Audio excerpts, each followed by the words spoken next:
2 Chronicles 26. And all the people of Judah took Uzziah, who was 16 years old, and made him king in place of his father Amaziah. He was the one who rebuilt Elath and restored it to Judah after Amaziah rested with his ancestors.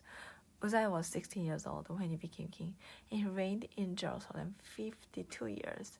His mother's name was Jecholiah. She was from Jerusalem. He did what was right in the eyes of the Lord, just as his father Amaziah had done. He sought God during the days of Zechariah, who instructed him in the fear of God. As long as he sought the Lord, God gave him success. He went to war against the Philistines and broke down the walls of Gath, Jabneh, and Ashdod. He then rebuilt the towns near Ashdod and elsewhere among the Philistines. God helped him against the Philistines and against the Arabs who lived in Gurbar and against the Ammonites. The Ammonites brought tribute to Uzziah, and his fame spread as far as the border of Egypt because he had become very powerful. Uzziah built the towers in Jerusalem at the corner gate, at the valley gate, and at the angle of the wall, and he fortified them. He also built towers in the wilderness and dug many cisterns, because he had much livestock in the foothills and in the plain. He had people working his fields and vineyards in the hills and in the fertile land, for he loved the soil.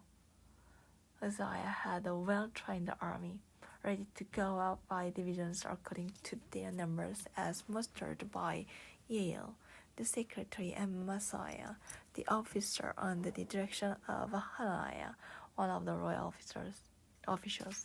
The total number of family leaders over the fighting men was 2,600. Under their command was an army of 307,500 men trained for war, a powerful force to support the king against his enemies. Uzziah provided shields, spears, helmets, coats of armor, bows, and slingstones for the entire army. In Jerusalem, he made devices invented for use on the towers and on the corner defenses, so the soldiers could shoot arrows and hurl large stones from the walls. His fame spread far and wide, for he was greatly helped until he became powerful. But after Uzziah became powerful, his pride led to his downfall. He was unfaithful to the Lord his God and entered the temple of the Lord to burn incense on the altar of incense. Azariah the priest was 80 other courageous priests of the Lord followed him. They confronted King Uzziah and said, "It's not right for you, Uzziah, to burn incense to the Lord.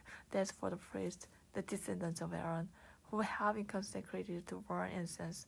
Leave the sanctuary, for you have been unfaithful, and you will not be honored by the Lord God." Uzziah, who had a censer in his hand, ready to burn incense, became angry. While he was raging at the priests in their presence before the incense altar in the Lord's temple, leprosy broke out on his forehead. When Azariah, the chief priest, and all the other priests looked at him, they saw that he had leprosy on his forehead, so they hurried him out. Indeed, he himself was eager to live, because the Lord had afflicted him. King Uzziah had leprosy until the day he died. He lived in a separate house, leprous and banned from the temple Lord. Jotham, his son, had charge of the palace and governed the people of the land. The other events of Uzziah's reign, from beginning to end, and recorded by the prophet Isaiah, son of Amos.